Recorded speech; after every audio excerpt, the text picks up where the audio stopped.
Notification on lock screen. That's where we first set it up in the beginning.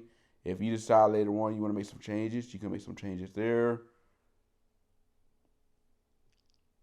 And, or you can say like here I got show sensitive notification on lock screen. Here I have it not set. And let's say you initially go ahead and show it on there, and then later on you say, you know what, I don't like seeing that.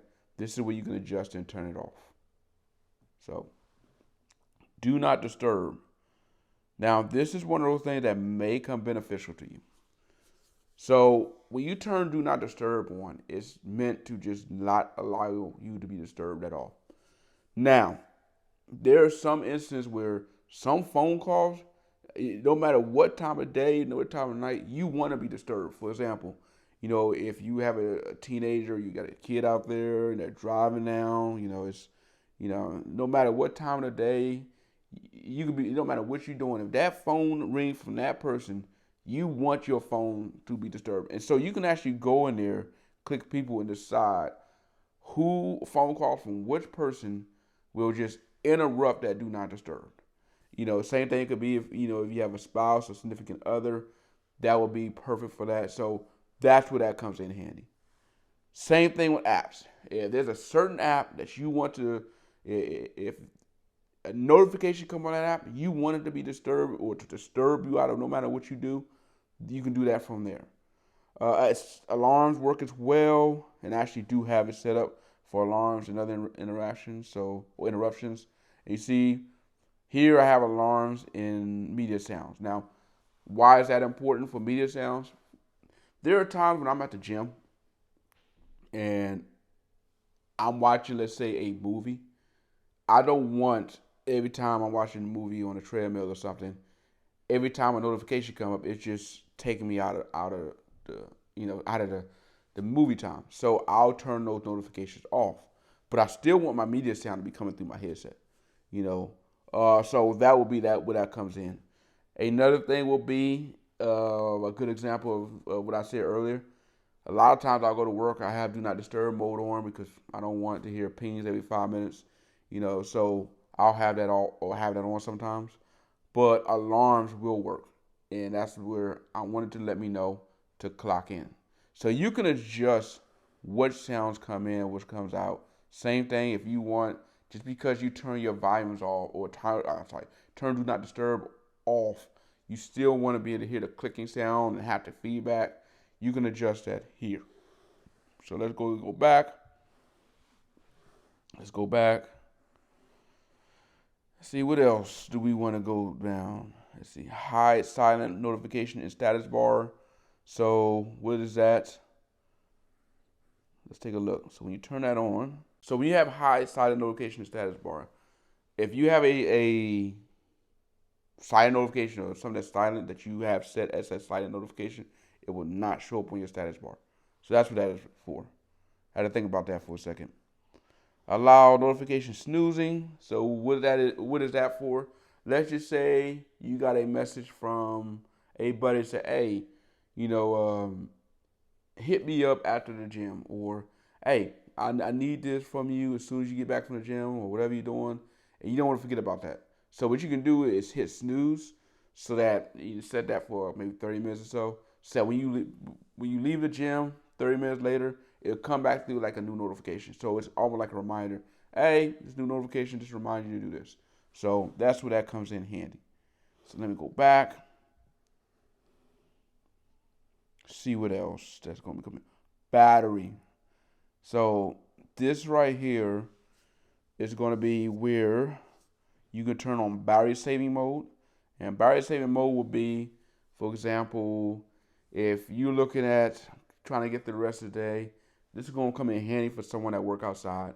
You're just trying to get through the rest of the day. You don't have a place to charge your phone. You can turn that on, and they'll just kind of start sipping on a battery, start taking out things that you don't need. And if you go to extreme battery saving mode, it is awesome. But what it will do, it will kill apps that like some of your media apps and stuff that you're not using. It'll just straight up kill it. And I will only use that, like I said again, if you have no way of getting to a charger, and it's like I really need to get to through the rest of the day. That's when that comes in. Now, let's go back to battery. You see at the top, you see the battery percentage.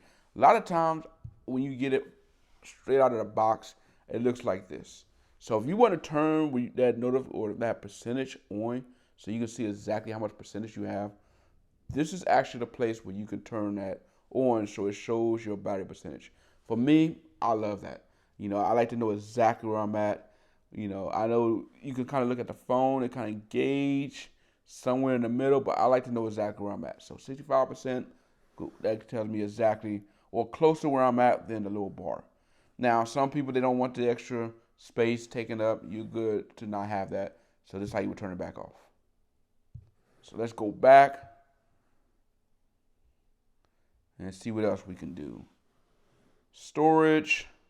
This is where you would go to, you can actually free up, remove apps and remove audio, and it'll let you know how much of your storage is being used by what. So let's go and go back. All right, sounds and notifications. This is where you can adjust your media sound, which you can also do over here. Turn Do Not Disturb on. Now, I know we saw Do Not Disturb somewhere else, but it's also here as well. And for the same reason, like I said earlier, you can have a certain person interrupt you, a certain app, certain alarm. You can even do something I didn't show earlier. You can even do schedule. And I used to use this where if you have a certain schedule where every day at, 9 o'clock in the evening to, 4 o'clock in the morning, you want to not be disturbed unless it's from said family members. So you can actually set schedules where you can go in here and say, all right, I want my sleeping time to be, and let's go to change settings.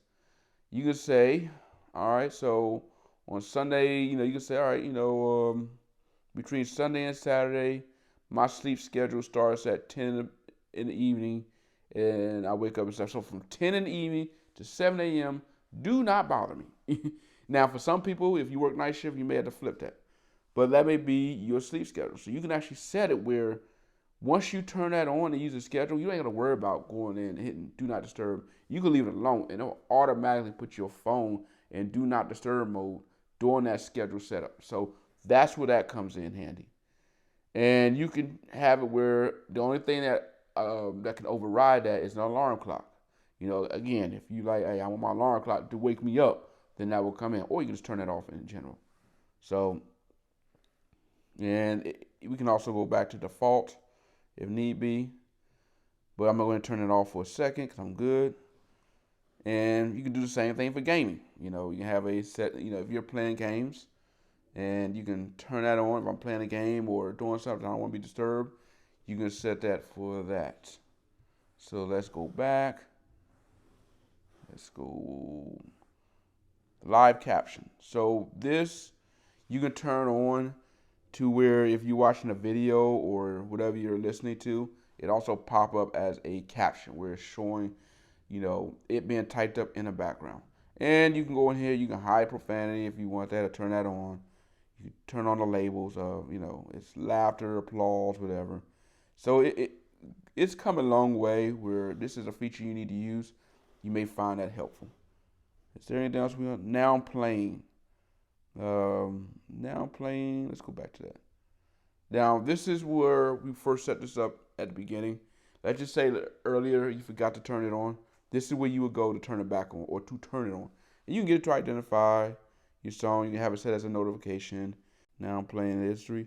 So now this is also, you can go see the history, because earlier when I was at the gym, this is some of the songs that were playing in the background, whether I was paying attention to it or not. These are all the songs that were playing. So you will be able to go back later and say, hey, okay, you know what? There's a song here. I was curious. Oh, that's what that song was. Or I saw that earlier and I want to download it. Now I'm thinking about it. Okay, you go down through there. Oh, yep, that's the song. Let me click on it, hit play. It takes you to there, and it'll allow you to go and you can download it to your YouTube music. So that's where that come in handy at.